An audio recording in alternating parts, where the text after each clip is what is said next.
Hello friends, আমি চলে এসেছি আমি কার্তিক আমার নতুন ইউটিউব চ্যানেল টু সাইড কিচেনে। আজকে একটা নতুন রেসিপি নিয়ে।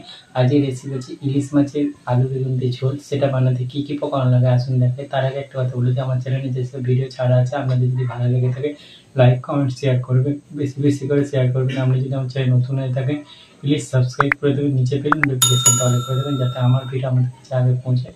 তাহলে চলুন আলু বেগুন দিয়ে ইলিশ মাছের ঝোল বানাতে কী কী উপকরণ লাগে আসুন দেখাই।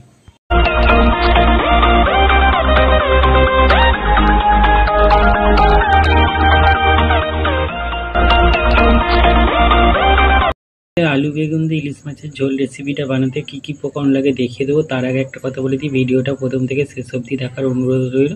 তাহলে চলুন রেসিপিটা শুরু করি। এখানে আমি 3 পিস চাকা আর 1 পিস লেজা নিয়েছি ইলিশ মাছের। এবার এটার মধ্যে আমি ভালো করে ধুয়েও নিয়েছি মাছটা। এর মধ্যে নুন হলুদ মাখিয়ে নেবো। নুন হলুদ দিয়ে দিয়েছি, ভালো করে মাখিয়ে নেবো।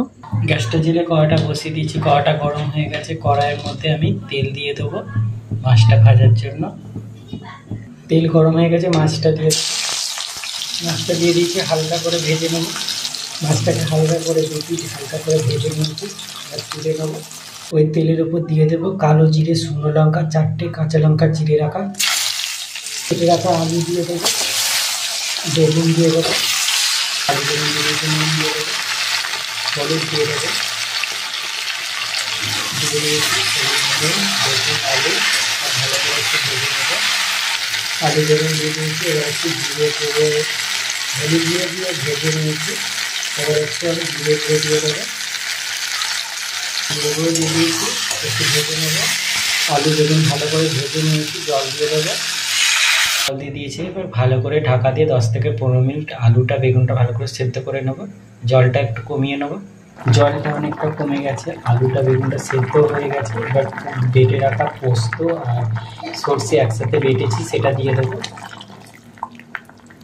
দিয়ে দিয়েছি, ভালো করে নেড়ে চেড়ে নেবো, নিয়ে একটু ফোটাবো। পোস্ত সর্ষে বাটাটা দিয়ে ভালো করে ফুটিয়ে নিয়েছি। আর ভেজে রাখা মাছটা দিয়ে দেবো। ভেজে রাখা মাছটা দিয়ে দিয়েছি, একটু ফুটিয়ে নামিয়ে নেবো। আমার ইলিশ মাছের ঝোল রেসিপিটা হয়ে গেছে, এটা নামিয়ে নেবো। দেখুন আমার ইলিশ মাছের ঝোল রেসিপিটা হয়ে গেছে। এই রেসিপিটা যদি আপনাদের ভালো লেগে থাকে লাইক কমেন্ট শেয়ার করবেন ও বেশি বেশি করে শেয়ার করবেন। আর প্লিজ সাবস্ক্রাইব করে দেবেন, আমাদের পাশে থাকবেন। চলুন তাহলে দেখা হচ্ছে নেক্সট ভিডিওতে। এরকম নিত্য নতুন ভিডিও পাওয়ার জন্য আমাদের চ্যানেলটাকে অবশ্যই সাবস্ক্রাইব করুন, আমাদের পাশে থাকবেন। চলুন তাহলে দেখা হচ্ছে নেক্সট ভিডিওতে।